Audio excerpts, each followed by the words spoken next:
Last class में मैंने आपको क्वांटम नंबर्स के बारे में बता दिया था दैट 4 टाइप के क्वांटम नंबर होते हैं। पहला था प्रिंसिपल, दूसरा था अजीमुथल, तीसरा मैग्नेटिक और चौथा स्पिन। तो पहले को अपन ने नाम दिया था प्रिंसिपल क्वांटम नंबर, जिसे अपन ने इंडिकेट किया था एन से और ये बताता था शेल। सेकेंड अपन ने बोला था अजीमुथल क्वांटम नंबर, जिसे अपन ने इंडिकेट किया था एल से और ये बताता था सब शेल। थर्ड था मैग्नेटिक क्वांटम नंबर, जिसे अपन ने इंडिकेट किया था एम से और ये बताता था ऑर्बिटल।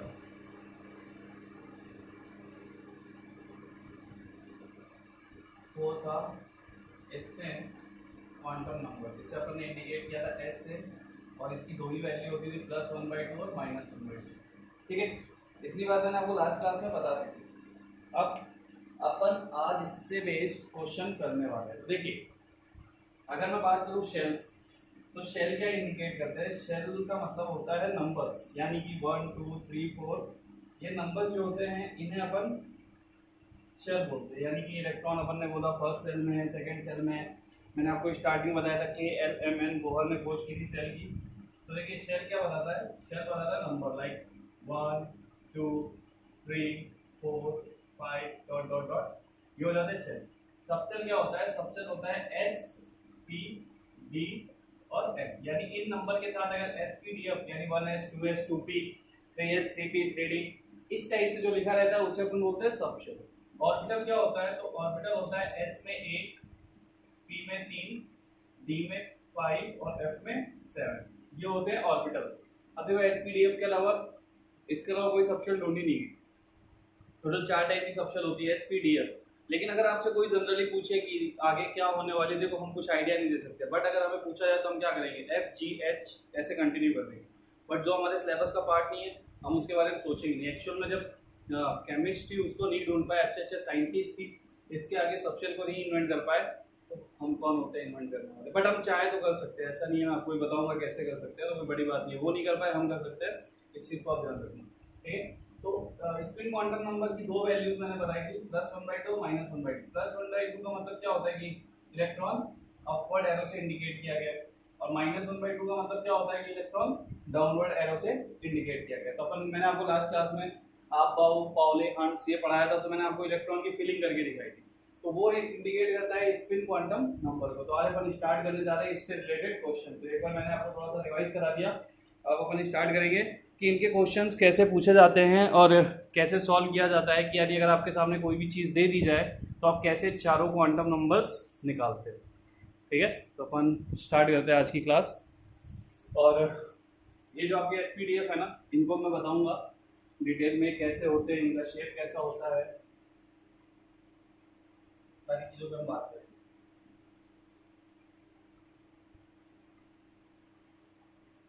अभी ये जो मैं आपको क्वेश्चन कराने जा रहा हूँ, इसमें आपको थोड़ा सा ये ध्यान देना होगा कि ये क्वेश्चन दो टाइप के पूछे जाते हैं। अगर डायरेक्ट पूछना होगा तो दो टाइप से पूछेगा, या तो वो आपको शेल का नंबर देके चारों क्वांटम नंबर निकलवाएगा, या फिर आपको सबशेल देके चारों क्वांटम नंबर निकलवाएगा। तो आप पे डिपेंड करता है कि आप कैसे करना चाहते हो। ठीक है, तो दोनों टाइप से अपन क्वेश्चन करेंगे, लेकिन आपको ध्यान देना होगा कि क्वेश्चन कैसे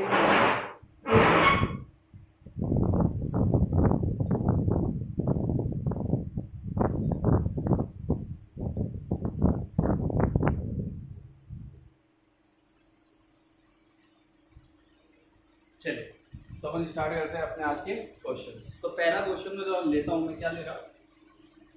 पहला question, find all 4 quantum number for third shell. अब देखो, यहाँ से आपको दो चीज़ें तो क्लियर हो जाती है। जैसे मैंने आपको अबाउ प्रिंसिपल में बताया था कि जो थर्ड सेल होती है उसमें 3 सबसेल होती है, 3S 3P और 3D। तो आप ऐसे डायरेक्टली भी कर सकते हो, लेकिन इसे हम क्वांटम नंबर के बेस पे प्रूव करेंगे, तो हम उस पर फोकस करते हैं कैसे। देखिए क्वेश्चन में क्या दिया हुआ है? थर्ड सेल, तो इसका मतलब उसने पहली क्वांटम नंबर आपको दे दी, यानी प्रिंसिपल क्वांटम नंबर उसने आपको खुद ही दे दिया। वो कितना है? थर्ड। स्वीट। n की वैल्यू कितनी है 3। सेकंड l, l क्या होता है 0 to n माइनस वन। देखो मैं आपको ये सारी चीज़ें पहले ही बता चुका हूँ, ठीक है, तो थोड़ा सा उन सब चीज़ों को देख लेना जो मैंने आपको नोट्स लिखवाए थे, प्रिंसिपल अजीमुथ एंड ऑल। तो 0 to n माइनस वन का मतलब क्या हुआ 0 1 2, n की वैल्यू 3 है, 3 माइनस वन 2, यानी 0 से लेके 2 तक की वैल्यू l की हो जाती है। फिर मैंने आपको एक चीज़ और बताई थी कि l की टोटल वैल्यू जितना n का नंबर दिया होगा उतनी ही l की वैल्यूज आएंगी। तो n का नंबर 3 दिया हुआ है तो l की 3 वैल्यू आई है। अब आप सब जानते हो कि अगर l की वैल्यू 0 है तो इसका मतलब वो कौन सी सबशेल को इंडिकेट कर रहा है s को, 1 है तो p को और 2 है तो d को। तो देखो यहाँ से आपकी 3 सबशेल निकल के आ गए जो मैंने बताया। आप लोग जानते हो ना कि 3 में 3s 3p 3d होता है, तो देखो 3s 3p 3d, यानी कि थर्ड सेल में 3 सबशेल होती है। क्वांटम नंबर से हमें प्रूफ होगा। थर्ड हमको फाइंड करना होता था m क्या होता था for given value of l, m is -l2 plus, यानी कि जो भी l की वैल्यू होगी वो माइनस से प्लस l तक जाएगी। देखिए एक चीज नोटिस करना, यहाँ पे l की जितनी वैल्यू होती है ना हम m को उतनी बार कैलकुलेट करते हैं। तो देखो पहली वैल्यू l की क्या है 0, तो अगर m आपको फाइंड करना है तो -l2 प्लस l, तो 0 तो -0 to +0 नहीं होता ना। तो अगर m l की वैल्यू 0 है तो m की पहली वैल्यू 0 ही है, यानी ये 0 क्या इंडिकेट करता है, ये 0 m इंडिकेट करता है ऑर्बिटल को ना। तो अपन क्या बोलते हैं कि s और s सबशेल में एक ऑर्बिटल होता है ना, तो l की वैल्यू अगर 0 है तो m की एक वैल्यू आती है, यानी s के लिए एक ही ऑर्बिटल होता है। p की वैल्यू है 1, तो वैल्यू क्या आएगी -1 0 +1, यानी -l2 + l। तो l की वैल्यू हमने सेकंड वाली उठाई थी 1, तो -1 0 +1, यानी कि p में कितने ऑर्बिटल होते हैं 3, तो वैल्यू कितनी आई 3। s में कितने ऑर्बिटल होते हैं 1, तो वैल्यू कितनी आई 1। d में कितने होते हैं 5, तो हमारी टोटल वैल्यू 5 आएगी। d के लिए वैल्यू क्या है 2, तो वैल्यू क्या हो जाएगी -2 to +2, तो -2 -1 0 +1 और प्लस, ये टोटल वैल्यू कितनी आ गई 5।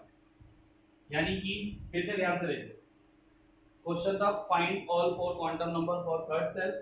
तो हमें पहली वैल्यू क्वेश्चन से मिल गई, n की वैल्यू यानी प्रिंसिपल क्वांटम नंबर हमारा 3 था। अगर वैल्यू n की हमें पता है तो l की वैल्यू होती है 0 to n-1, तो हमने 0 to n-1 किया, n की वैल्यू पुट किया तो 3 - 1 = 2, यानी 0 से लेके 2 तक l की वैल्यू है। तो 3 दिया है तो l की 3 ही वैल्यू आएंगी 0 1 और 2। m हम निकालते हैं -l2 + l, तो यहाँ पे जितने भी l की वैल्यूज है सबके लिए अलग अलग निकलेगा। तो पहला 0 था, 0 के लिए 0, यानी ये इंडिकेट करता है ऑर्बिटल को। s सबशेल में एक ही ऑर्बिटल होता है, यहाँ से दिख रहा है, जिसकी वैल्यू है 0। p में 3 ऑर्बिटल होते हैं जिसकी वैल्यू होती है -0 -1 0 और +1। देखो कैसे अपन 3 बॉक्स बनाते हैं ना, देख p में अपन क्या बोलते हैं, p में 3 सबशेल 3 ऑर्बिटल होते हैं, एक की वैल्यू -1 होती है, एक की और एक की प्लस। d के लिए वैल्यू होती है 5, तो d में हम ऑर्बिटल भी तो 5 भी बनाते हैं, 5 बॉक्स बनाते हैं ना d में 3 4। तो एक की वैल्यू होती है -2, एक की वैल्यू होती है -1, एक की वैल्यू होती है 0, एक की वैल्यू होती है +1 और एक की वैल्यू होती है +2। तो जो वैल्यूज गिवन होती है ना वो एक्चुअल में इन ऑर्बिटल की वैल्यू होती है, यानी इन ऑर्बिटल की वैल्यू आप उन्हें कंसीडर करते हो। फिर मैंने आपको बताया था चौथा क्वांटम नंबर जिसे हम बोलते हैं स्प्रिंग क्वांटम नंबर, तो उसकी दो ही वैल्यू होती है, आइदर +1/2 और माइनस। तो थर्ड शेल के लिए हमने चारों क्वांटम नंबर फाइंड कर लिए जो बहुत ही ज़्यादा इजी थे। तो आप नोट डाउन कीजिए, एक दो क्वेश्चन और करेंगे फिर सबसेल के क्वेश्चन कराऊंगा, फिर अपन चलेंगे ऑर्बिटल्स की तरफ, यानी एसपीडीएफ पढ़ने। और आज से आपका पूरा चैप्टर खत्म हो जाएगा, फिर अपना एक इम्पॉर्टेंट पार्ट बचेगा श्रोडिंगर वेव इक्वेशन। फिर इस चैप्टर से कुछ बेसिक ट्रिक मैं आपको बताऊंगा, यानी लास्ट में आपको शॉर्ट नोट्स दे दूंगा जिससे आप कुछ क्वेश्चन डायरेक्टली सॉल्व कर सको।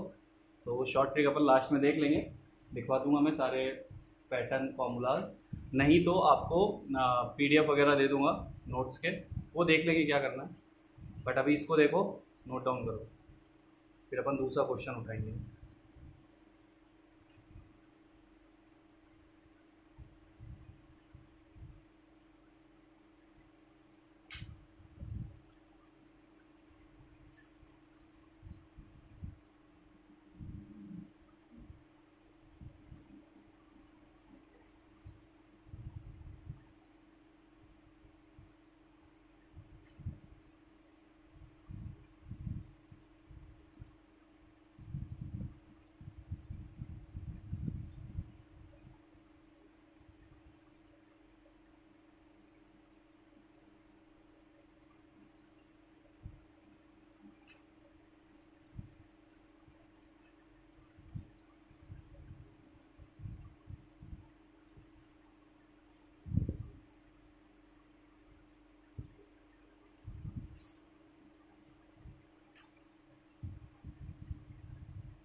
नोट डाउन कर लिया।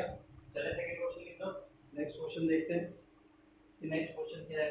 ठीक है, तो नेक्स्ट क्वेश्चन अपन स्टार्ट करते हैं। हटा दूं इसे। तो पहले क्वेश्चन से आपको थोड़ा आइडिया लगा होगा, आप 2-3 क्वेश्चन की प्रैक्टिस करो, आ जाएगा, बड़ी बात नहीं है, बहुत इजी होता है।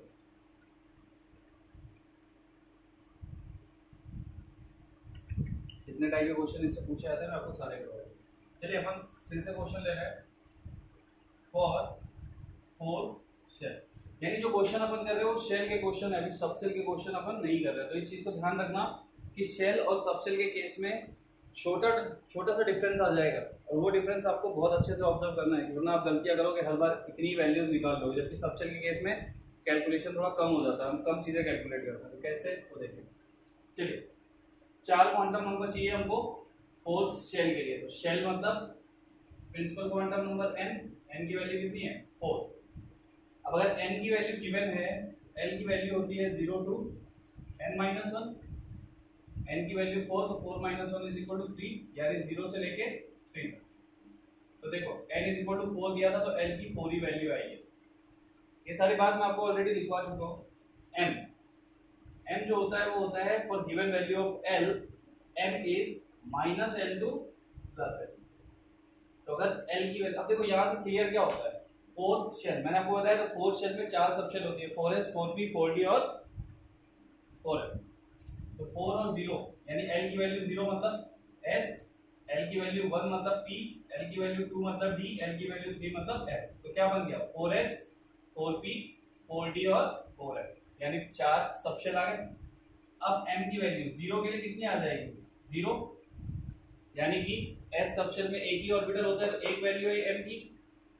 1 के लिए कितनी आ जाएगी -1 0 +1, 3 वैल्यूज आ गई, यानी 3 ऑर्बिटल होते हैं, m तो ऑर्बिटल को इंडिकेट करता है ना।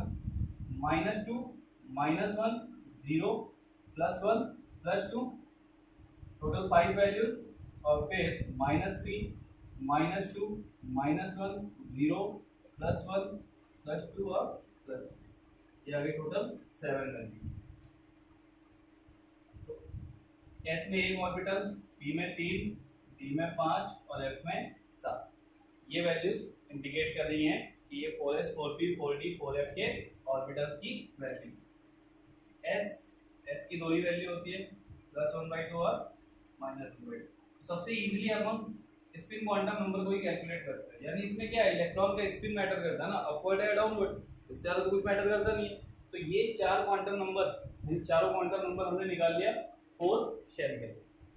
होप आपको अभी थोड़ा सा क्लियर हो गया होगा। और भी देखो F में 7 ऑर्बिटल होते हैं, 1 2 3 4 5 6 7, तो 7 ही वैल्यूज आएंगी, तो इसको भी नोट डाउन कीजिए। और n = 2 एंड n = 5 के लिए आप लोग कैलकुलेट करके दो मेरे को वैल्यूज। n = 2 एंड n = 5 के लिए आप लोग मुझे कैलकुलेट करके दो वैल्यूज चारों।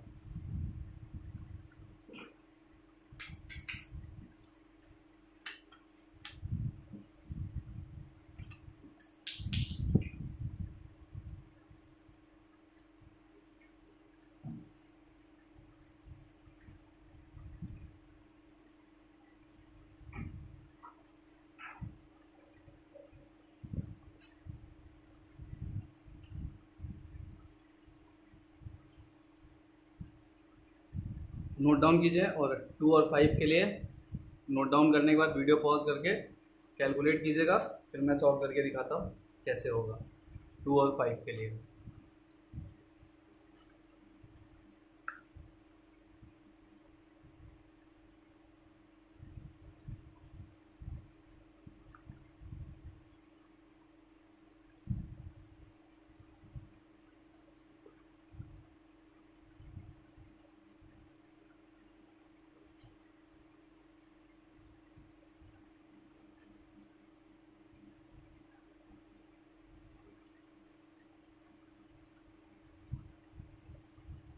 चलिए नोट डाउन कर लिया होगा, वीडियो पॉज कर लो, और n = 2 और n = 5 के लिए वैल्यूज कैलकुलेट करो, और जिनको नहीं समझ में आया कैलकुलेट करके देखो एक बार खुद से, फिर मैं तो कर ही रहा हूँ, कंपेयर करके। बहुत इजी पार्ट है, बहुत इजीली क्वेश्चन सॉल्व हो जाते हैं इसके। पूरा चैप्टर ही बहुत इजी था यार, केमिस्ट्री तो बहुत ही इजी है, बस लोगों ने बदनाम कर रखा है। और सेकेंड सेल के लिए अपन कैलकुलेट करते हैं, n इज इक्वल टू 2। तो अगर n की वैल्यू 2 है तो for given value of n l is equal to 0 to n minus 1।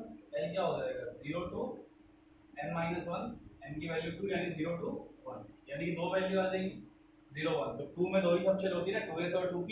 तो देखो 0 से s, 1 से p, 2s और 2p दो ही सबसेट आई। For given value of L, M is equal to minus L2 plus L। तो अगर L की वैल्यू 0 है तो M की वैल्यू 0 आ जाएगी, और अगर L की वैल्यू 1 है तो M की वैल्यू -1, 0 और +1 आ जाएगी। तीन वैल्यूज आ जाएगी, तो यहाँ पे एक वैल्यू आ जाएगी।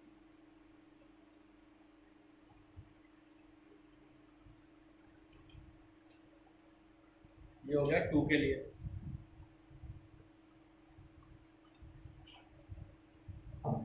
और स्पिन क्वांटम नंबर चौथी वैल्यू तो सेम ही रहने वाली है, s इज इक्वल टू +1/2 और -1/2।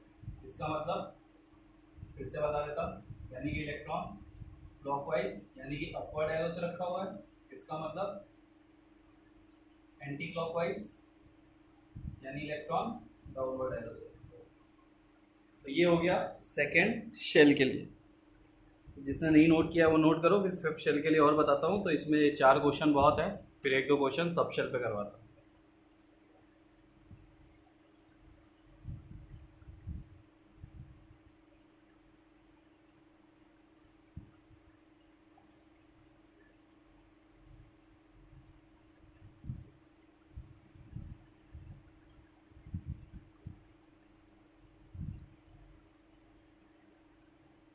चलिए नोट कर लिया होगा, और कुछ लोगों ने खुद से ही कर लिया होगा। n इज इक्वल टू 5 वाली वैल्यू और देख लेते हैं, यानी फिफ्थ सेल के लिए क्या क्या वैल्यूज आने वाली हैं। अब यहाँ से मैं आपको बताता, क्योंकि देखो फिफ्थ के लिए क्या होने वाला है, n is equal to fifth, n की वैल्यू कितनी आ गई, n is equal to 5, l की वैल्यू कितनी आएगी 0 टू n-1, यानी कि 0 1 2 3 4 ये वैल्यू आने वाली है। n की वैल्यू 5 है तो l की टोटल वैल्यू 5 ही आने वाली है, 5 ही आई है। अब देखो इसका मतलब होता है s, इसका मतलब होता है p, इसका मतलब होता है d और इसका मतलब होता है f। तो 4 क्या होने वाला है, यानी 4 तो इन्वेंट नहीं किया गया ना, तो हम इसको मान लेंगे लेट इट g। 5 होता तो h, 6 होता तो i, यानी कंटिन्यू कर दो, जो चीज इन्वेंट नहीं की गई है उसे तुम खुद से कर दो। बट एक्चुअली क्या है, हमें इन सब चीज़ों का कोई यूज़ नहीं होता, ये तो तुम्हें समझने के लिए होता है। नॉर्मल 4 ही वैल्यूज तुम्हारी आती है सब शेल में, 1 3 से बड़ी वैल्यू कभी भी सब शेल में नहीं आएगी, ये चीज़ हमेशा याद रखना, ठीक है। कभी भी नहीं आएगी, मतलब ऐसा भी नहीं है कि एक्सेप्शनल आ भी जाए, कभी नहीं आने वाली। तो 4 ही वैल्यू आने वाली है, 0 1 2 और 3। तो ये तो वैल्यू बढ़ा सकते हैं। अब शेल तो भाई 10 भी ले सकते हो, तो 10 के लिए 0 टू 9 तक वैल्यू आएगी। लेकिन हमें करना क्या, तो हमें इनकी वैल्यूज कैलकुलेट करनी है यहाँ से, ये भी देखना कि एसपीडीएफ क्या बनने वाला है आगे। अब देखेंगे m, तो m क्या हो जाता है -L2 + L। तो अगर L की वैल्यू 0 है तो m की पहली वैल्यू क्या आने वाली है 0। अगर L की वैल्यू 1 है तो वैल्यू क्या आएगी -1 0 और +1, यानी 3 वैल्यू आने वाली है।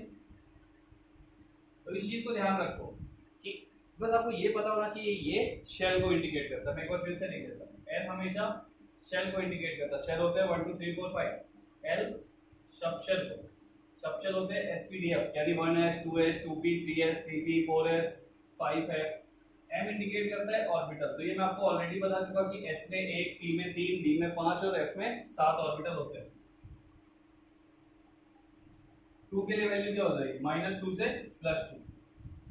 तो -2 से +2 कैसे जाओगे, -2 फिर -1 फिर 0 फिर +1 फिर +2, यानी कि D के लिए टोटल 5 वैल्यूज आ गई, F 3 के लिए कितनी आ जाएगी -3 -2 -1 0 +1 +2 और +1।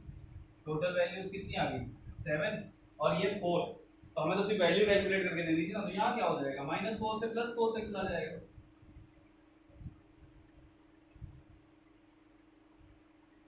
यानी कि इसके बाद अगर कोई ऑर्बिटल कोई और सबशेल ढूंढी जाती, f के बाद कोई और सबशेल ढूंढी जाएगी तो उसमें 9 ऑर्बिटल्स होंगे। उसके बाद कोई यानी दो ऑर्बिटल का गैप दे दो 1 3 5 7 9 11 13 15 17। तो इसके बाद कोई और ढूंढा जाएगा तो उसमें 11 -5 से +5 तक चला जाएगा ना, तो टोटल वैल्यू 11 हो जाएगी। उसके बाद कोई ढूंढा जाता है, यानी यहाँ पे अगर l की वैल्यू 6 होती तो -6 से +6 यानी 13 वैल्यू। तो आपको सिर्फ वैल्यू कैलकुलेट करके देना होता है। एसपीडीएफ तो 4 ही चीज़ों के लिए, 3 के बाद कभी आपसे नहीं पूछा जाएगा। तो नोट डाउन कर लीजिए 5 के लिए भी। तो होप आप लोग को अभी अच्छे से क्लियर हो गया होगा कि अगर शेल गिवन हो तो हम चारों क्वांटम नंबर कैसे निकाल सकते हैं।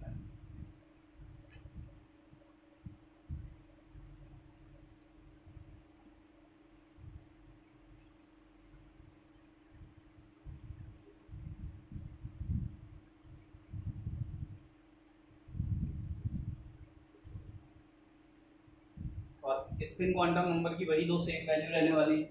यानी स्पिन क्वांटम नंबर अगर हमसे पूछा जाता तो दो ही सेम वैल्यू होती, आइदर +1/2 और -। तो इसके लिए तो कुछ सोचना ही नहीं है, इसमें तो यही दो वैल्यू आने वाली है। नोट डाउन कर लीजिए।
नोट कर लिया।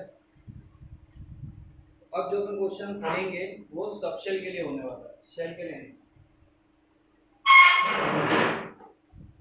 ठीक है,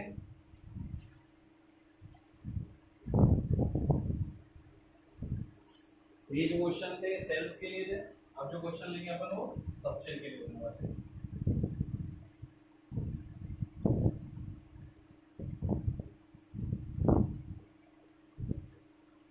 तो अभी आप लोगों को कोई भी शेल दिया जाए 5 6 7 8 9 10 चारों वैल्यू कैलकुलेट कर लोगे ना क्वांटम नंबर। तो क्वांटम नंबर का थोड़ा थ्योरेटिकल डाटा भी दिमाग में होना चाहिए। ये तो बहुत इजी है क्वेश्चन। देखो मैंने आपको एक चीज़ बताई है और हमेशा के लिए न्यूमेरिकल तो आप छोड़ दो मेरे ऊपर, न्यूमेरिकल तो मैं आपको इतना इजीली समझा दूंगा चाहे कोई भी टॉपिक हो, पर थ्योरेटिकल पार्ट में आपको एक्सप्लेन कर सकता, आपके दिमाग में नहीं डाल सकता। पहली चीज़, अगर मैं एक्सप्लेन कर रहा हूँ तो उन चीज़ों को थोड़ा समझ के लिया करो, ऐसा नहीं कि सुन लिया और निकाल दिया। क्वेश्चन में तो आप लोगों ने अभी तक कहीं प्रॉब्लम नहीं आई होगी। आप लोगों के पास जो क्वेश्चन आएंगे जितना मैंने पढ़ाया है उन सब में तो दिक्कत नहीं आने वाली, बट थोड़ा सा समझ रहे हो ना, थ्योरेटिकल पार्ट आपको ज़्यादा अच्छे से ऑब्जर्व करना है। क्वेश्चन मेरा काम है, मैं अपने आप संभाल दूँ।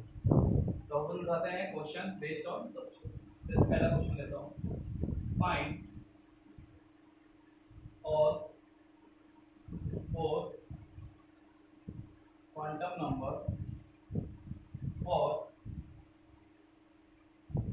3D शब्द।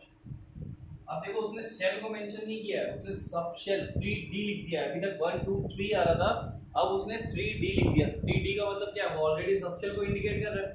इस क्वेश्चन में क्या करना है उसको ध्यान दो। तो देखो n की वैल्यू तो हमें यहाँ से मिलने वाली है। ये नंबर क्या है, ये n की वैल्यू है। मैंने बताया ना एसपीडीएफ से पहले जो भी नंबर होता है वो शेल को इंडिकेट करता है, तो शेल की वैल्यू तो तुम्हें मिल गई।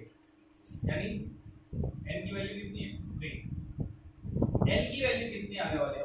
अब यहाँ देखो, यहाँ 0 to n माइनस वन नहीं होने वाला। क्यों नहीं होने वाला?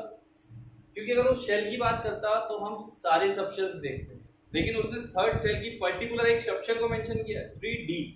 तो इसका मतलब क्या है, हम D से L की वैल्यू निकालेंगे। तो अगर D है, L की वैल्यू कितनी हो जाती है 2। मैंने बताया ना, L is equal to 0 for S, इसको कॉपी के टॉप पे लिख लेना। L is equal to 1 for P, L is equal to 2 for D, और L is equal to 3 for F। तो इन चार वैल्यू के अलावा कोई दूसरी वैल्यू, पांचवी वैल्यू आपके सामने कभी भी L की नहीं आएगी। और अगर आएगी तो SPDF नहीं लिखा होगा, यानी वो सिर्फ वैल्यूज कैलकुलेट कराएगी। जैसे अभी अपन ने किया माइनस, जैसे यहाँ पे तो -3 to +3 7 ऑर्बिटल मिल जाते हैं। लेकिन अगर कोई और होती तो आप क्या करते, -4 to +4 अभी आपने कैलकुलेट किया था 9 वैल्यूज, तो 9 ऑर्बिटल तो हमने पढ़े ही नहीं ना अभी तक। 18 इलेक्ट्रॉन तो हमने किसी में डाले ही, हमने मैक्सिमम 14 इलेक्ट्रॉन डाले हैं ऑर्बिटल में। तो देख लीजिए, ठीक है, इसको कॉपी के टॉप पे कहीं साइड पे लिख लो।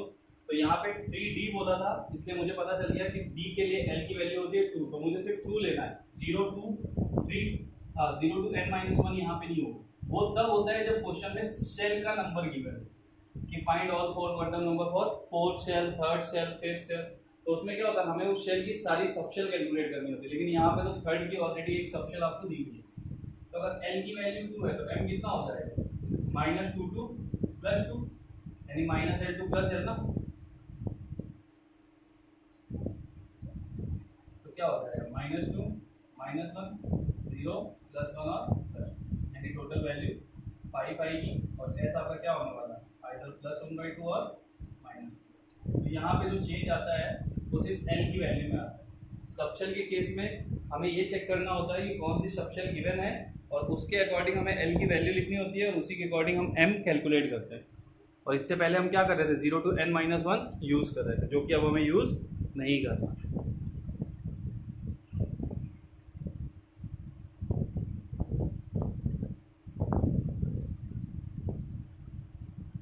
चलिए दूसरा क्वेश्चन उठाते हैं। अब आप लोगों को थोड़ा समझ में आ गया होगा तो मैं स्पीड बढ़ा रहा हूँ। अब 2-3 क्वेश्चन एक साथ लेता है, 2-3 सबशेल एक साथ लेता है। Find all 4 quantum number for 5f 6p 7s, ये 3 ले लेता है।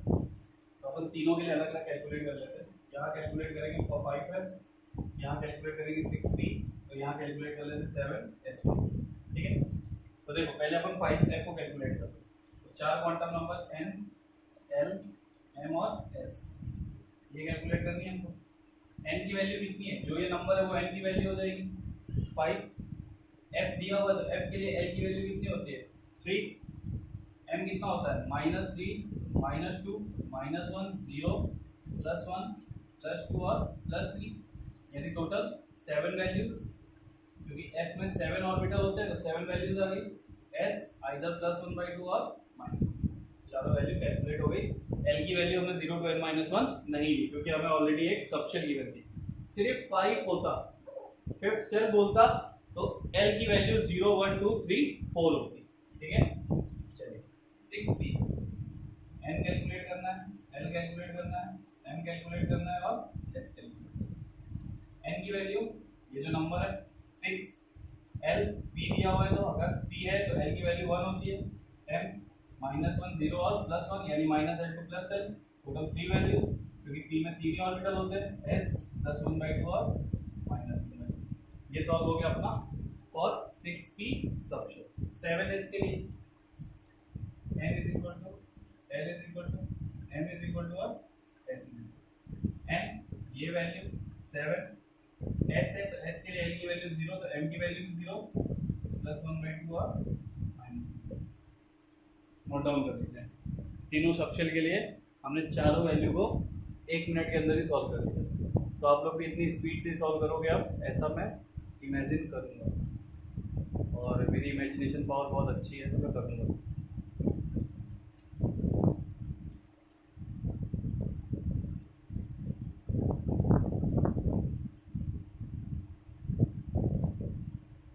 जल्दी नोट डाउन कर लीजिए।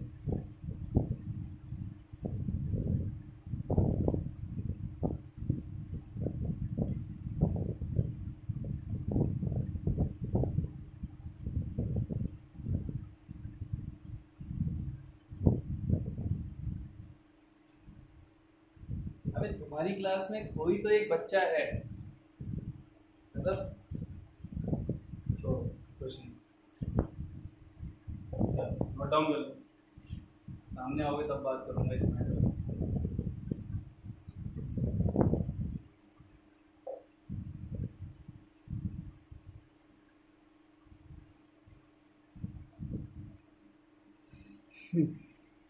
नोट कर लिया? नहीं किया हो तो वीडियो पॉज करके नोट कर लेना। अब अपन बढ़ा रहे हैं अपनी स्पीड, क्योंकि अपन को आज की डेट में ऑर्बिटल खत्म कर लेना है, ताकि अपन नेक्स्ट क्लास यानी कल से पढ़ें सिर्फ और सिर्फ श्रोडिंगर वेव इक्वेशन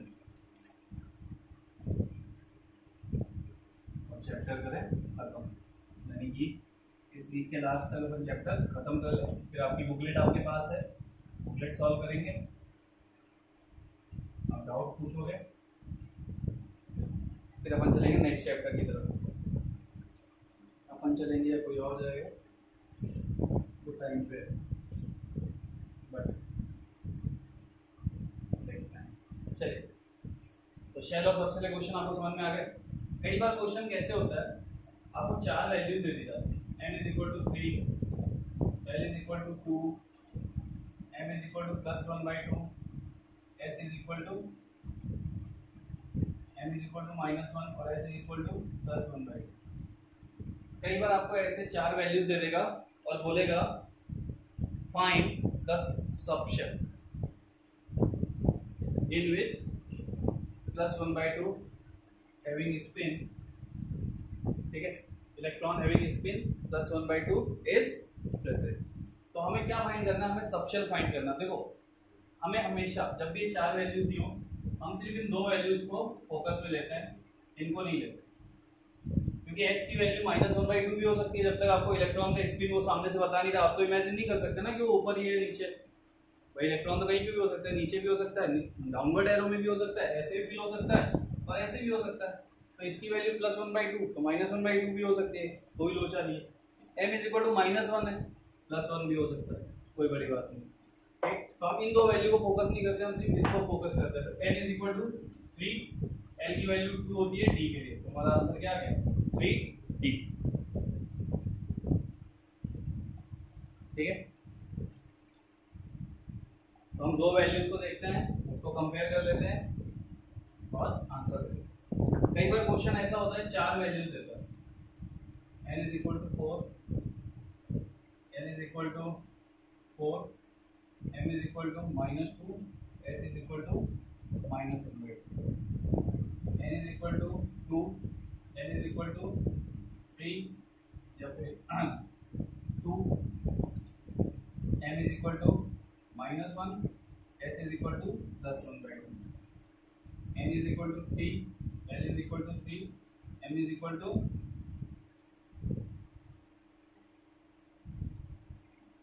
-3 और s = -2।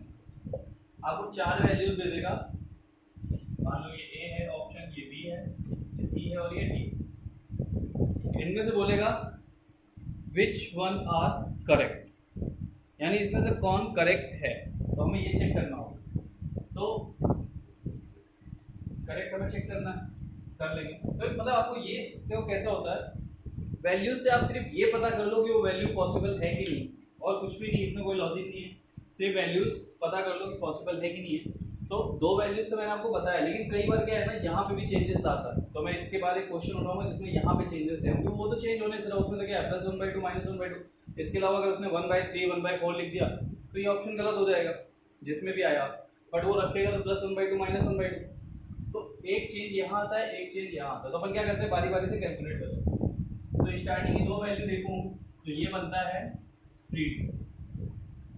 अगर l की वैल्यू 2 है तो m की वैल्यू -1 पॉसिबल है, बिल्कुल पॉसिबल है। -2 से +2 होता है तो -1 तो आएगी बीच में, तो ये तो पॉसिबल है, यानी कि ये वाली वैल्यू, चारों वैल्यू एग्जिस्ट कर सकती है। इसको देखते हैं, n की वैल्यू 4,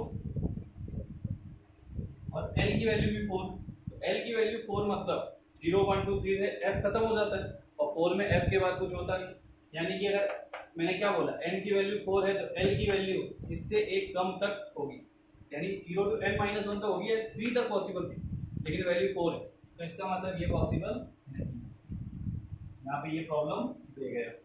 ठीक है, ये हो सकती है अगर n = 4 है तो m की वैल्यू -2 हो सकती है, बिल्कुल हो सकती है क्योंकि 3 तक वैल्यू जाती है 0 1 2 3, तो -3 से +3 के बीच में -2 एग्जिस्ट करो। इसको देखो n = 2, ये भी वही चीज आ गई, ये भी पॉसिबल नहीं है, ये भी वही चीज आ गई, ये भी पॉसिबल। चलिए अब इसको थोड़ा चेंज कर देते हैं, 1 2 2, अब यहाँ पर लेके आओ,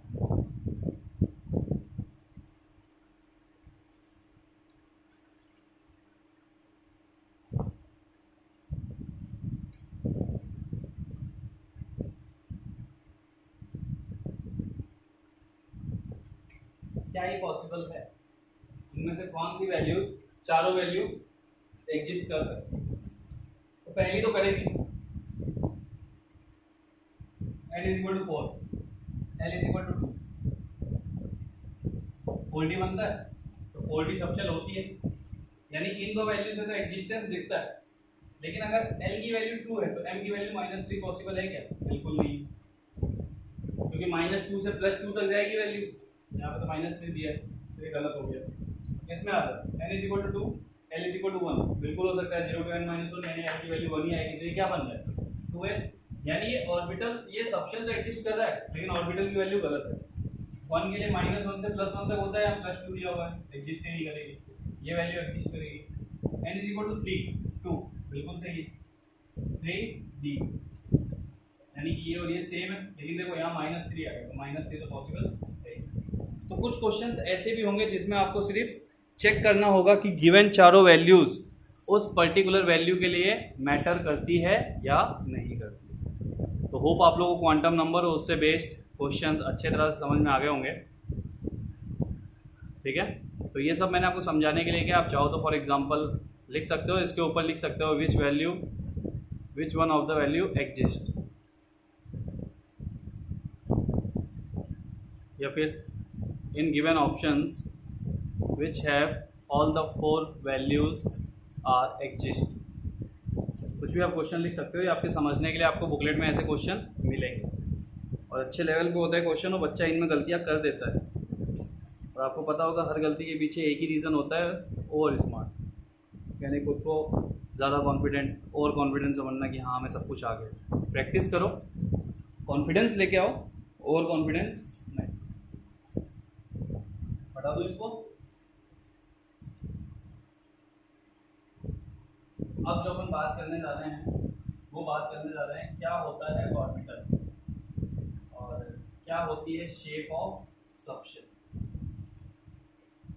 तो पहले अपन एक डिफरेंस देखेंगे ऑर्बिट और ऑर्बिटल, फिर उसके बाद अपन पढ़ेंगे शेप्स ऑफ सबशेल, किसकी कैसी शेप होती है, इलेक्ट्रॉन कहाँ होता है, इलेक्ट्रॉन कहाँ नहीं होता है, तो ये सारी चीज़ें अपन स्टार्ट करने जा रहे हैं।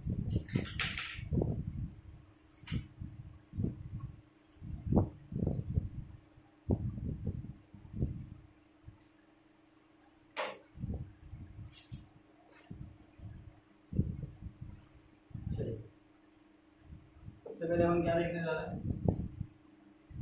ऑर्बिट, यानी difference between orbit and orbital. ये दोनों होते क्या हैं, ऑर्बिट क्या होता है और ऑर्बिटल क्या होता है। पहली चीज, ऑर्बिट को ही आप नाम क्या देते हो, शेल बोलते हो, या एक नाम देते हो मेन एनर्जी लेवल, ये दोनों नाम आप ऑर्बिट को देते हो। तो पहला पॉइंट क्या है, पहला पॉइंट होता है कि ऑर्बिट क्या होता है, मैंने आपको पहले ही बताया था, a circular path around the nucleus. Suppose ये न्यूक्लियस है, इसके चारों तरफ ये सर्कुलर पाथ है जिसमें इलेक्ट्रॉन होगा, तो ये जो सर्कुलर पाथ होता है इसको हम ऑर्बिट बोलते हैं, यही बोलते हैं। तो हम क्या लिखेंगे, circular path around the nucleus in which electron is revolving, यानी एक circular path around the nucleus जिसमें इलेक्ट्रॉन रिवॉल्व करता है उसे आप ऑर्बिट शेल ये बोलते हैं। ऑर्बिटल क्या होता है?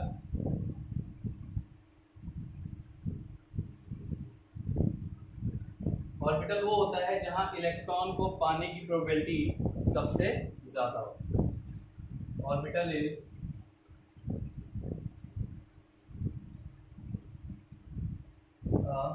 region where probability of finding electron is maximum। इसका मतलब क्या है? Probability of finding electron is maximum. तो देखिए जैसे मैंने बताया कि ये न्यूक्लियस है, इसके चारों तरफ शेल। अब इस शेल में इलेक्ट्रॉन रिवॉल्व कर रहा है ना, तो ऐसा थोड़ी ना कि इलेक्ट्रॉन हर जगह पे मिल रहा है आपको। भाई ऑर्बिट के सारी जगह पे इलेक्ट्रॉन डेंसिटी मिल रही है। हो सकता है इसके कुछ पार्ट पे, जैसे सपोज यहाँ इलेक्ट्रॉन मैंने मेंशन किया है, तो सपोज इस पार्ट पे इलेक्ट्रॉन की प्रोबेबिलिटी ज़्यादा मिल रही है, यानी यहाँ पे इलेक्ट्रॉन डेंसिटी ज़्यादा है। इस शेल के इस पार्ट पे इलेक्ट्रॉन डेंसिटी ज़्यादा है यहाँ, यानी कि इलेक्ट्रॉन अगर 100% रिवॉल्विंग कर रहा है तो 90% वो यहाँ पे रुक के जा रहा है। तो इसका मतलब यहीं पे वो मिल रहा है आपको। तो ये जो रीजन होता है ये होता है ऑर्बिटल, यानी जहाँ पे इलेक्ट्रॉन के पाने की टेंडेंसी सबसे ज़्यादा होती है उसे आप ऑर्बिटल बोलते हैं। तो एक शेल में जिस पर्टिकुलर पोजीशन पे इलेक्ट्रॉन को पाने की प्रोबेबिलिटी सबसे ज़्यादा होगी उस पर्टिकुलर पॉइंट को आप ऑर्बिटल से मेंशन करते हो। तो ये हो गया पहला डिफरेंस। ठीक है, नोट डाउन कर लिया।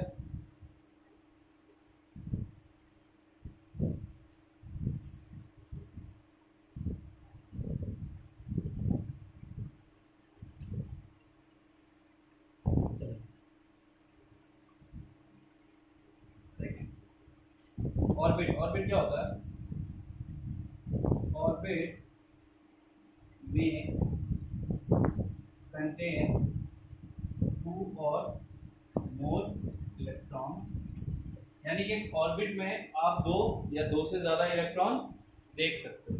लेकिन मैंने आपको जब पाउलीज एक्सक्लूजन थ्योरी बताई थी तो मैंने आपको ये लिखा था we can accommodate maximum 2 electrons in the orbital, यानी इलेक्ट्रॉन ऑर्बिटल में सिर्फ 2 इलेक्ट्रॉन डाले जा सकते हैं। तो सेकेंड डिफरेंस क्या है? मैक्सिमम 2 इलेक्ट्रॉन्स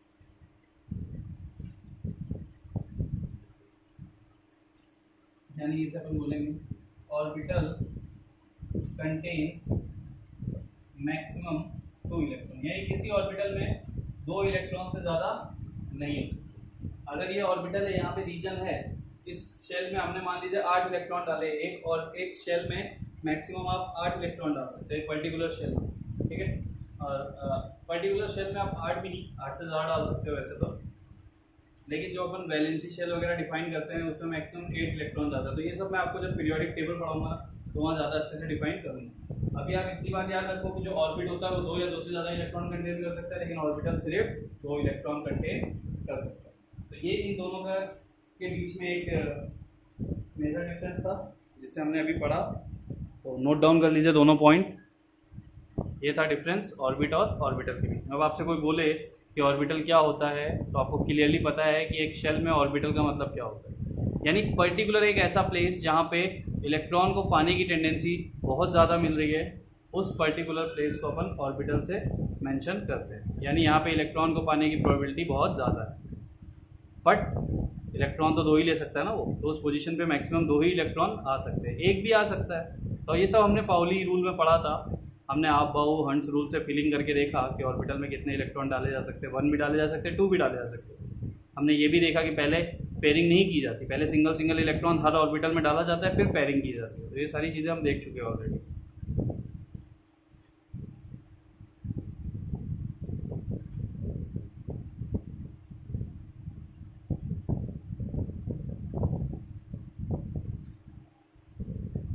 ठीक है, चलिए नोट डाउन।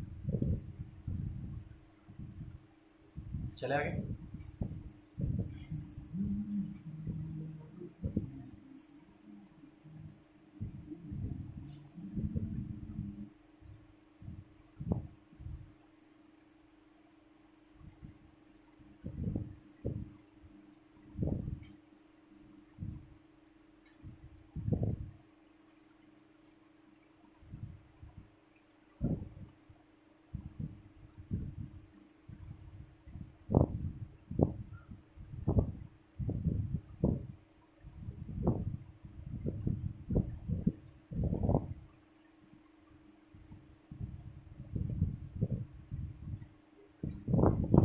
अब अपन जो बात करने जा रहे हैं वो अपन बात करने जा रहे हैं सबशेल की, यानी एसपीडीएफ, यानी टाइप्स तो चार ही होते हैं SPDF.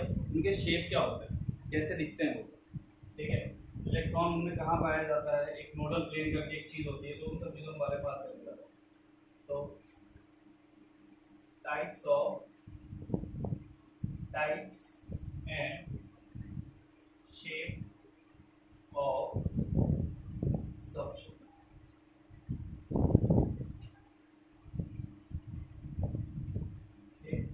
Types and shapes of subshell. Types की बात करें,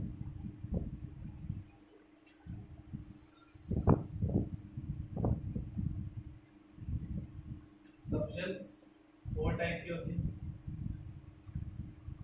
S subshell, P subshell, D subshell and F subshell. तो टाइप तो इनके 4 होते हैं, एस, पी, डी, एफ।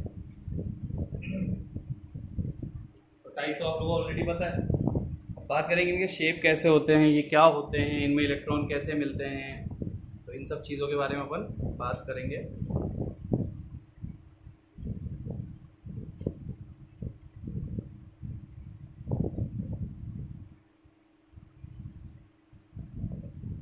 अलग से एक हेडिंग डाल दो, शेप ऑफ सबशेल।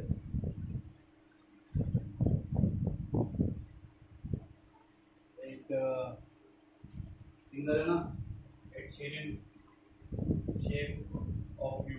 तो वैसे ही अपन गाना तो नहीं गा सकते, बट शेप ऑफ सबशेल जरूर देख सकते हैं। तो शेप ऑफ सबशेल की बात करूँ तो अपन बारी बारी से चारों को पढ़ने वाले हैं। तो पहले अपन हेडिंग डाल देते हैं, किसको पढ़ने जा रहे हैं, एस सबशेल। तो इनकी बेसिक बात, एस सबशेल कंटेन करता है 1 ऑर्बिटल, कंटेन करता है मैक्सिमम 2 इलेक्ट्रॉन, यानी इसमें सिर्फ एक बॉक्स होता है। तो ये तो आपको ऑलरेडी पता है, बट यहाँ पे ठीक है, मैंने यहाँ पे थोड़ा सा बेसिक बता दिया, कोई बड़ी चीज़ नहीं। अब अपन इसके बारे में बात करेंगे कि होता क्या है।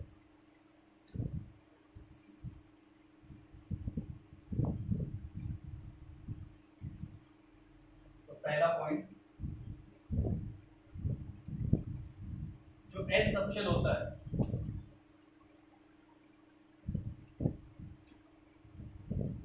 उसकी जो शेप होती है वो स्फेरिकल होती है, यानी जो एस सबशेल होता है वो स्फेरिकल होता है, ठीक है। तो हमेशा याद रखना, एस सबशेल स्फेरिकल होगा। तो स्फेरिकल होगा तो इसमें जो इलेक्ट्रॉन को पाने की टेंडेंसी होगी वो इसी के अंदर होगी। अब स्फेरिकल चीज के लिए मैं थोड़ी सी बात कर लेता हूँ। एक चीज और, second, it is non directional, यानी कि ये डायरेक्शनल नहीं होता, ये नॉन डायरेक्शनल होता है, ठीक है। इसकी कोई भी डायरेक्शन नहीं होती। इसका मतलब क्या है, इसका मतलब ये है कि जो स्फेरिकल चीज है उसमें electron density is equal at all direction. अगर मैं देखूं तो 3 एक्सिस होती है हमारे पास, एक्स, वाई, जेड।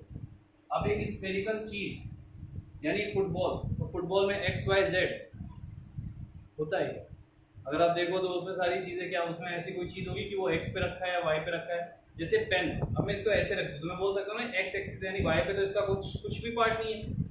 अगर इसमें इलेक्ट्रॉन है तो मैं क्या बोलूँगा, वो सिर्फ एक्स एक्सिस है। मान लो इस पेन के अंदर इलेक्ट्रॉन है तो मैं क्या बोलता कि वो इसके अंदर ही है ना, यानी ये एक्स एक्सिस है। वाई पे तो इसका कोई भी पार्ट नहीं है ना जेड पे है।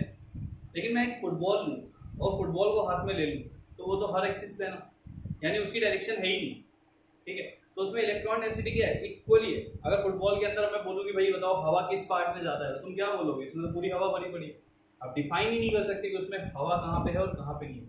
तो जो एस सबशेल होता है वो स्फेरिकल होता है, नॉन डायरेक्शनल होता है, उसमें इलेक्ट्रॉन डेंसिटी पूरे सबशेल में इक्वली डिस्ट्रीब्यूट होती है। यानी उसमें आप ये नहीं बोल सकते कि इस साइड पे ज़्यादा इलेक्ट्रॉन डेंसिटी है, उस साइड पे ज़्यादा है। तो ये था एस सबशेल। तो अगर आपसे कोई पूछे इसकी शेप कैसी होती है, तो शेप होती है स्फेरिकल। ये कैसा होता है, it's non directional, electron density is equal at all direction. Third point, जो एस सबशेल होता है उसमें जो नोडल प्लेन होते हैं वो जीरो। अब नोडल प्लेन क्या होता है, तो नोडल प्लेन होता है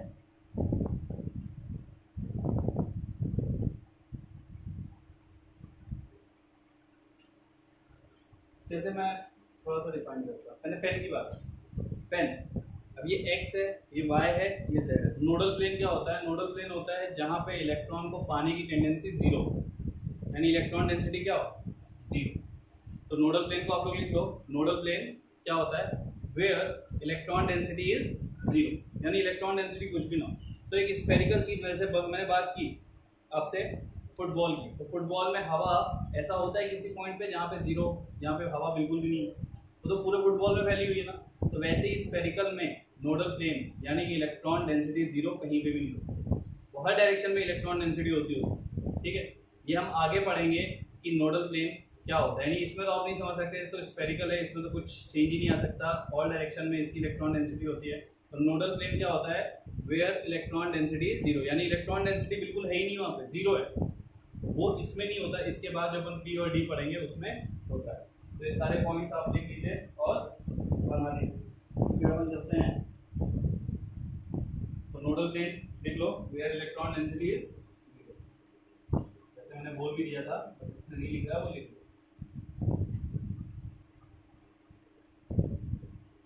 तो स्फेरिकल में इलेक्ट्रॉन डेंसिटी जीरो कहीं पे भी नहीं होती, हर डायरेक्शन में इलेक्ट्रॉन डेंसिटी होती है।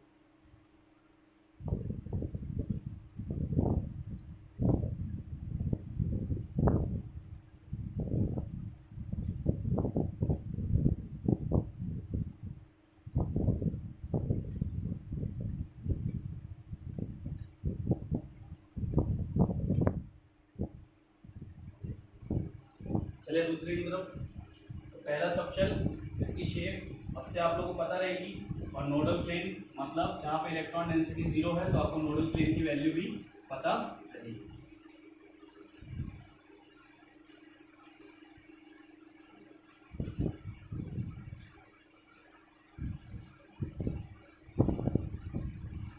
चलते हैं सेकेंड की तरफ, यानी कि पी सबशेल।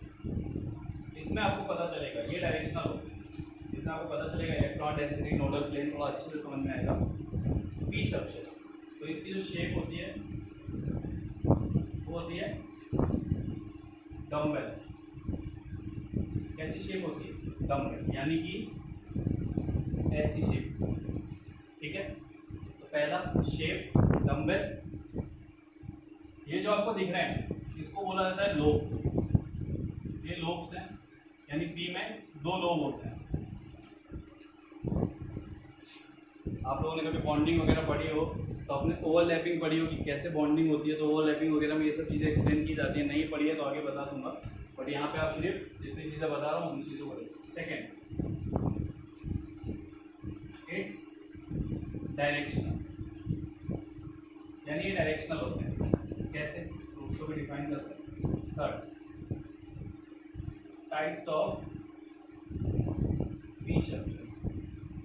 तो आप जानते हो पी सबशेल में 3 ऑर्बिटल होते हैं, तो इनके 3 टाइप हैं, पी के 3 टाइप। पी एक्स यानी पी सबशेल जो होता है 3 टाइप टाइप के होते हैं, पी एक्स, पी वाई और पी जेड। जैसे 3 एक्सिस आपके पास, एक्स, वाई और अगर मैं बोलूँ कि ये लोग दोनों लोग ऐसे रखे हो तो इसका मतलब ये एक्स एक्सिस में, तो ये क्या है, ये पी एक्स है। तो पी एक्स अगर ये एक्स एक्सिस पे है तो इसमें नोडल प्लेन कितने आने वाले हैं, इसमें नोडल प्लेन 2 आने वाले हैं। कितने नोडल प्लेन आए, 2। ठीक है, फिर से समझ लो, ये डायरेक्शनल होता है, इसमें 3 टाइप के पी सबशेल 3 टाइप के होते हैं, पी एक्स, पी वाई और पी जेड। पी सबशेल में 3 ऑर्बिटल होते हैं ना, तो वहां तो अपन ने वैल्यू पढ़ी थी, लेकिन यहाँ पे उनको ऐसे इंडिकेट किया जाता है, एक होता है पी एक्स, एक होता है पी वाई और एक होता है पी जेड। तो अगर दोनों लोग एक्स एक्सिस से पढ़े तो वो क्या हो गया, वो हो गया आपका पी एक्स। ठीक है, अब बात की जाए, 3 एक्सिस हैं, तो ये एक्स है, ये वाई है और यहाँ कहीं से जेड आ रहा है। तो दोनों लोग इस एक्सिस पे, यानी इलेक्ट्रॉन डेंसिटी तो दोनों लोग में ही होगी ना, तो वो तो एक्स एक्सिस पे, यहाँ पे इलेक्ट्रॉन डेंसिटी है क्या, नहीं है, यहाँ पे है क्या, नहीं है, दोनों जगह पे क्या है, 0।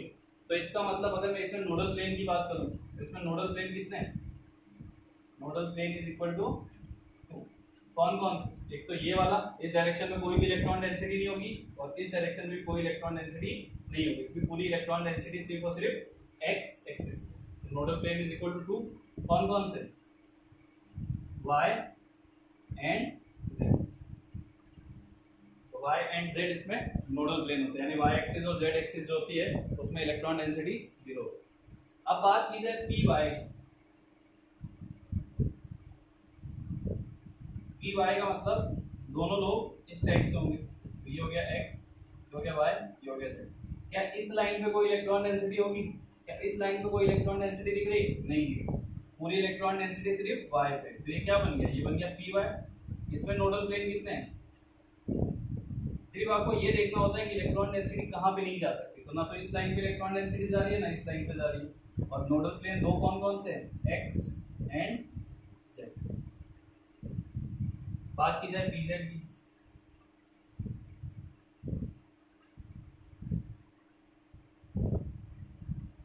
एक्स वाई, ये है पी जेड, यानी जो सिर्फ जेड एक्सिस पे है, तो इलेक्ट्रॉन डेंसिटी सिर्फ इस एक्सिस पे मिलने वाली है, जिस पे और इस पे कोई भी लोब जा रहा है क्या, इन दोनों लोब में से कोई भी लोब यहाँ जा रहा है क्या, नहीं जा रहा। इसका मतलब इसमें भी नोडल प्लेन एनपी कितने हैं, एनपी इज इक्वल टू 2 और कौन कौन से हैं, एक है एक्स और दूसरा है वाई। चलो इसको ऊपर लिख देता हूँ, इसमें नोडल प्लेन कितने हैं, nodal plane is equal to 2, कौन कौन से, एक्स एंड वाई। px में नोडल प्लेन होते हैं 2, कौन कौन से, y और z, यानी जिस एक्सिस पे इलेक्ट्रॉन डेंसिटी नहीं जा पा रहा वो नोडल प्लेन है, क्योंकि वहां इलेक्ट्रॉन डेंसिटी 0 है। py पे 2 होते हैं x एंड z, pz पे 2 होते हैं x एंड y। तो ये था p सबशेल। p सबशेल होता है, इसकी शेप होती है डंबल, डंबल का मतलब जिसमें 2 लोब्स हो, ठीक है। फिर इसके टाइप, ये डायरेक्शनल होता है क्योंकि ऑब्वियस सी बात है x y और z एक्सिस पे ये रह सकता है। तो इसके 3 टाइप होते हैं, px, py और pz।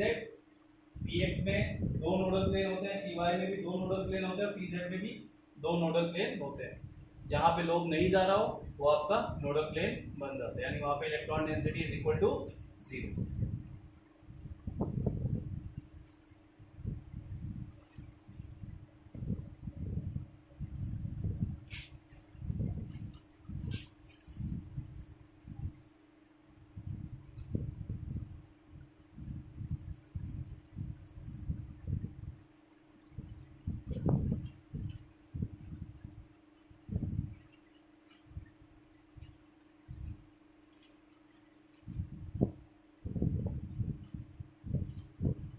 जल्दी से नोट डाउन कर लीजिए, फिर अपन चलते हैं डी की तरफ।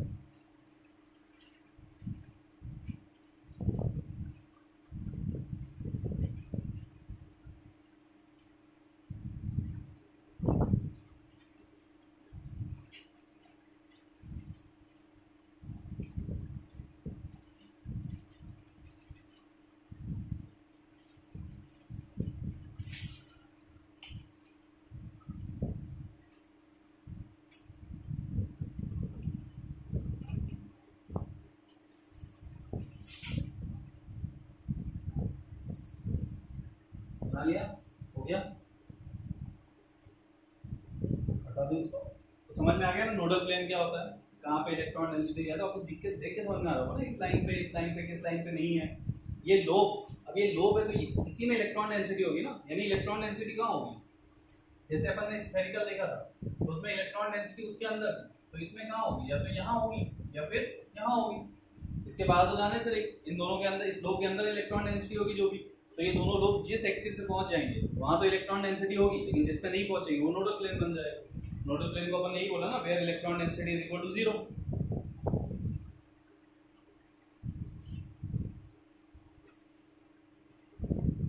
अब अपन पढ़ने जा रहे हैं लास्ट डी सबशेल, जो कि आज का आपका लास्ट टॉपिक है, और यहीं तक के हम शेप्स को डिफाइन करते हैं, क्योंकि एफ सबशेल जो होती है उसकी शेप को हम प्रेडिक्ट नहीं कर सकते, वो ना ही आप ना ही किसी जगह पे उनको प्रेडिक्ट किया जा सकता है, क्योंकि 2D में तो उनका स्ट्रक्चर कभी नहीं बनाया जा सकता, इसलिए हम उसके लिए सीधा सीधा बोल देते हैं कांट बी प्रेडिक्टेड, यानी हम उसे प्रेडिक्ट कर ही नहीं सकते उसकी शेप को। तो हम जो पढ़ते हैं वो एस पी और डी होता है, उसके अलावा कोई भी नहीं होता। तो अपन बात करने जा रहे हैं डी सबशेल। डी सबशेल, सबसे पहली बात इसका शेप कैसा होता है, तो इसका शेप होता है डबल डम्बल। डबल डम्बल मतलब ऐसा शेप, यानी इसमें टोटल लोब्स कितने होते हैं, 4 लोब्स। इलेक्ट्रॉन डेंसिटी इसमें, इसमें, इसमें और इसमें ही होगी, तो ये लोग जहाँ पे भी आएंगे वहाँ इलेक्ट्रॉन डेंसिटी होगी, और जहाँ पे नहीं आएंगे वहाँ पे इलेक्ट्रॉन डेंसिटी नहीं होगी।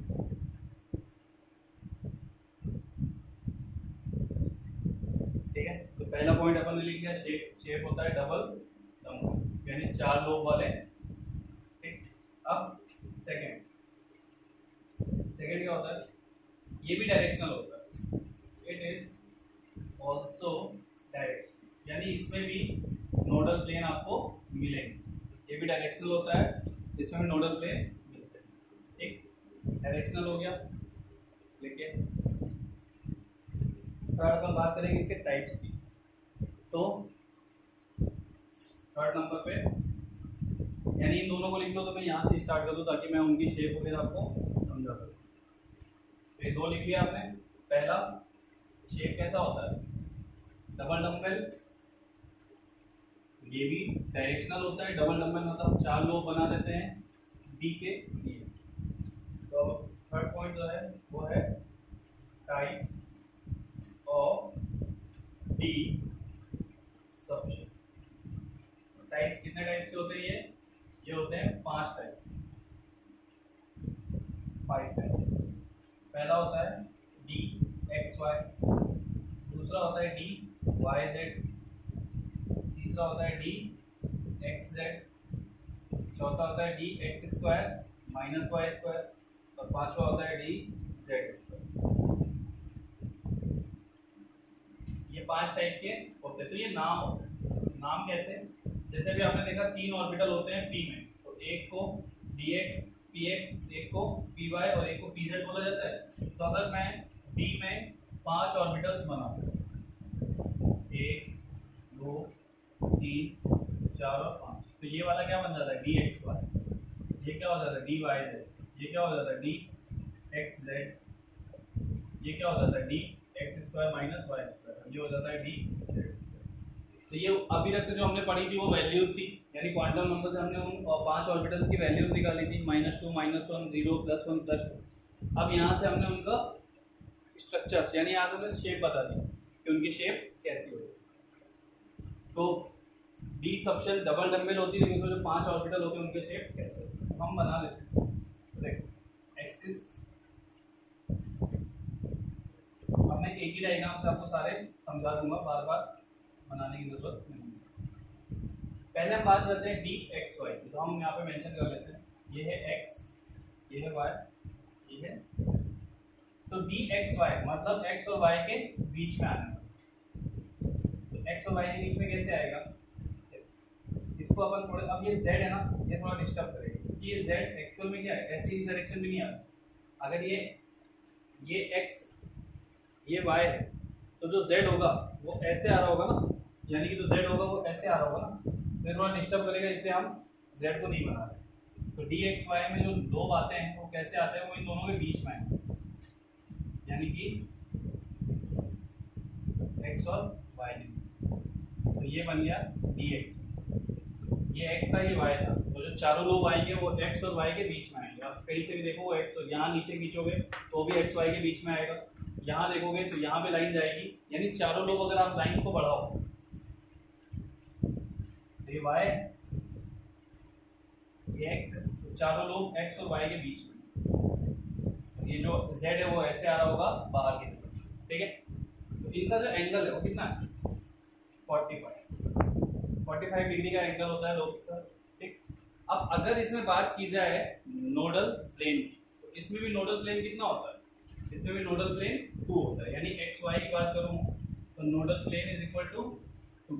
अब वो नोडल प्लेन कौन कौन से होंगे, तो देखो भाई एक्स वाई में दोनों एक्स और वाई के बीच में आ रहे हैं, तो इसमें जो नोडल प्लेन आएगा वो कौन सा आएगा, यानी कि वाई जेड के बीच में एक भी नहीं आ रहा और z और x के बीच में भी एक भी नहीं आ रहा, तो इसमें जो दो नोडल प्लेन आएंगे, यानी कि अगर मैं ऐसे देखूं तो ये इन दोनों के बीच में आ रहा, तो अगर ये z है z, तो x और z के बीच में एक भी लोब नहीं आ रहा, नहीं आ रहा ना, इसको 3D समझना, जैसे ये x है ये y है, तो z क्या है, ऐसे होगा ना, तो z अगर मैं ऐसे बना रहा हूं, ठीक है, इसी को समझना, जैसे ये x है ये y है, तो z कैसा आएगा, x और y ये हो गया, तो z कैसा आएगा, ऐसा आएगा ना, तो x और z के बीच में एक भी लोब आएगा क्या, नहीं आएगा, यानी कि अगर मैं z यहाँ बाहर की तरफ देखूं, ये z है, इसके और इसके बीच में एक भी लोब आ रहा है क्या, नहीं आ रहा, तो पहला जो नोडल प्लेन आएगा इसमें वो आएगा x और z, और दूसरा कौन सा आएगा, y और z, यानी इन दोनों जगह पे इलेक्ट्रॉन डेंसिटी 0।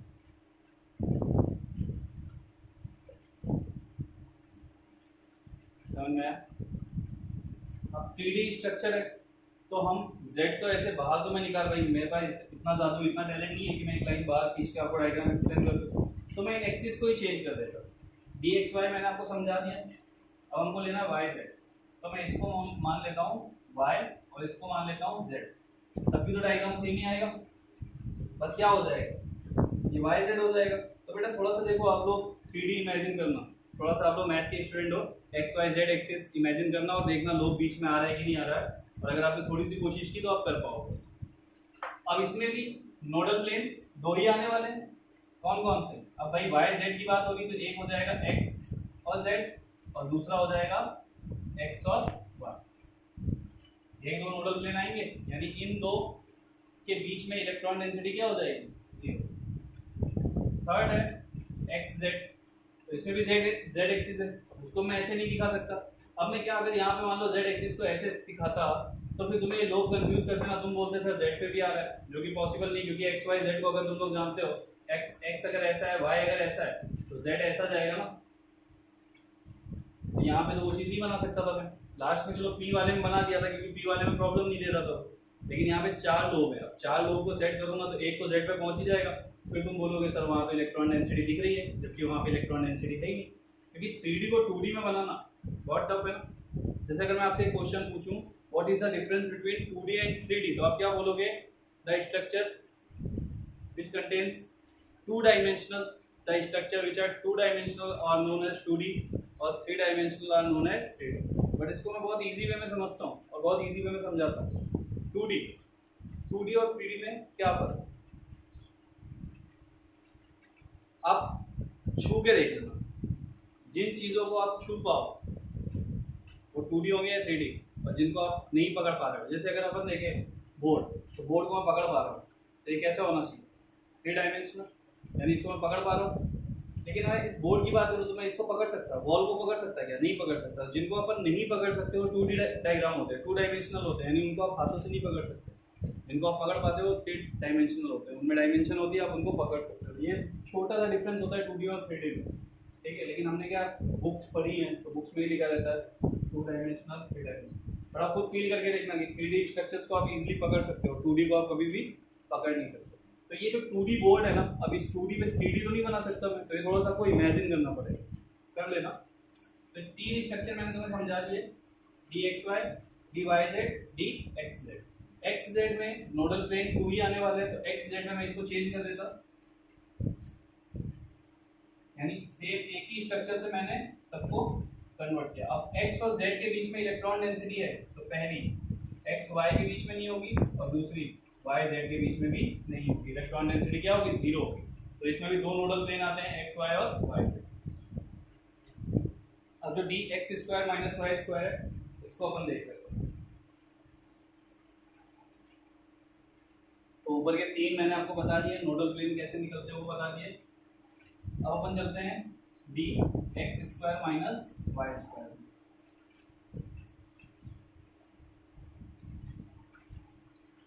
तो जो dx² माइनस y² होता है वो कैसा होता है, ये x है ये y, यानी लोब,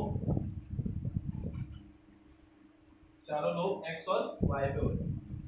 तो x और y पे लोब्स हैं, तो लोब किस में नहीं है, d पे नहीं, सॉरी z पे नहीं है, तो ये होता है x और y। अब इसमें अपन डायरेक्शन नहीं, इसमें अपन लिख के नहीं देते, तो इसमें अगर तुमसे कोई पूछे नोडल प्लेन कितने हैं, तो आप सीधा वैल्यू बताओगे इसमें कि नोडल प्लेन की वैल्यू 2 होती है। कौन से होते हैं ये अपन नहीं लिखते ये, ठीक है, क्योंकि इसमें निकालना बहुत मुश्किल होता है, तो इसको डिफाइन नहीं किया जाता। तो इसमें से तुम्हें ये बताना है कि नोडल प्लेन कितने होते हैं, nodal plane is equal to 2। dx² minus y² बनता कैसे है, यानी कि दो लोग x एक्सिस पे होंगे और दो लोग y एक्सिस पे होंगे, तो वो dxy बन जाएगा। जैसे ये x है ये y है, एक लोब यहाँ यहाँ, दूसरा यहाँ और यहाँ, जैसे समझो x और y है, एक लोब और दो लोब, तो ये बन गया xy, बन गया ना, यानी x और y के बीच में, तो xy जो अपन ने पहले पढ़ा था, अगर एक लोब इस पे आ रहा है और एक लोब इस पे आ रहा है, तो वो बन जाता है dx² माइनस y²। अब मैं इसको थोड़ा सा सीधा कर दूं या फिर ऐसा कर दूं, तो ऐसा करने में देखो तुमको एक ही स्ट्रक्चर दिखता है, यानी चलो पहले उसको बता देता हूँ। तो dx² माइनस y² मतलब दो लोग y एक्सिस पे होंगे और दो लोग x एक्सिस पे होंगे, और इसमें नोडल प्लेन भी 2 होता है। अब कौन से 2 होते हैं ये अपन मेंशन नहीं करते, सिर्फ इसमें सीधा आंसर लिखते हैं। अगर तुमसे पूछा जाए कि नोडल प्लेन कितने होंगे तो तुम आंसर दे दोगे 2। आ जाते हैं 5th पे, जो कि था dz²।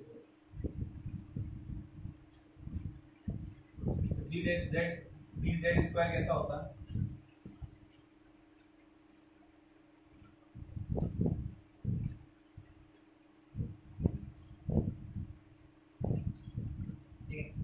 ये अपन ने बनाया दो एक्सिस, तो दो एक्सिस अपन ने कौन कौन सी ली, इसमें दो एक्सिस अपन ले रहे हैं x और y।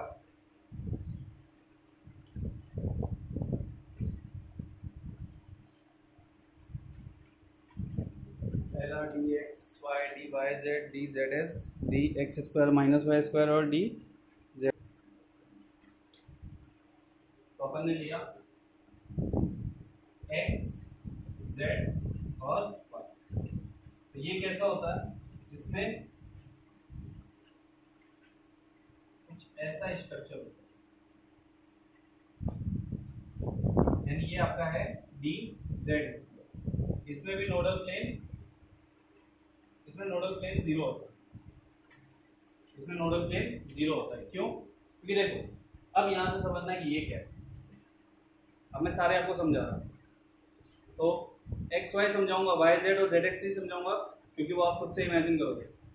अगर लोग यहाँ और यहाँ है तो क्या बनने वाला है, अगर मान लो ये x है ये y है, दो इसके बीच में, दो इसके बीच में, तो dxy बन गया। अब मैं अगर इसको थोड़ा सा ऐसा कर दूँ या फिर इसी को मानो, लोग इस पे है और इस पे, यानी कि दो लोग y पे है और दो लोग x पे, तो बन गया dx² माइनस y²। अब मैं अगर इसको घुमा के ऐसा कर दूँ तो ये क्या बन गया, ये बन गया dz², यानी ये चीज़ आपको दिख रही है और ये हो गया z एक्सिस। तो z एक्सिस पे दो लोब हैं और दो लोब कहाँ पे, इस एक्सिस पे। तो ये एक्सिस क्या है, ना तो x थी ना ही z ना ही y। इसका मतलब ये जो लोब आ रहे हैं ये x और y दोनों पे पहुंच जाते हैं, तो इस केस में इलेक्ट्रॉन डेंसिटी 0 होता है। तो ये था आपका types and shapes of subshell. पांचों शेप्स मैंने आपको बता दी, इनको बना लीजिए। नोडल प्लेन, इलेक्ट्रॉन डेंसिटी कहाँ जीरो होती है कहाँ नहीं होती है, क्योंकि मैंने आपको एक्सप्लेन कर दिया। तो अच्छे से आप लोग इन सारी चीज़ों को देखिए। अब जो नेक्स्ट लेक्चर अपन स्टार्ट करें तो अपना बेसिक वर्क पूरा कंप्लीट ही हो गया है, ठीक है। कुछ इंपॉर्टेंट टिप्स एंड ट्रिक्स आपको देनी है, और आपको सबसे इंपॉर्टेंट कॉन्सेप्ट श्रोडिंगर, जो कि अपन थोड़ा बाकी चीज़ें अपन ने थोड़ा देखा है, और उसमें क्या एडवांस के क्वेश्चन पूछे जाते हैं श्रोडिंगर से, तो उसको थोड़ा डिटेल में पढ़ेंगे, ठीक है। चलिए बाय बाय, टेक केयर।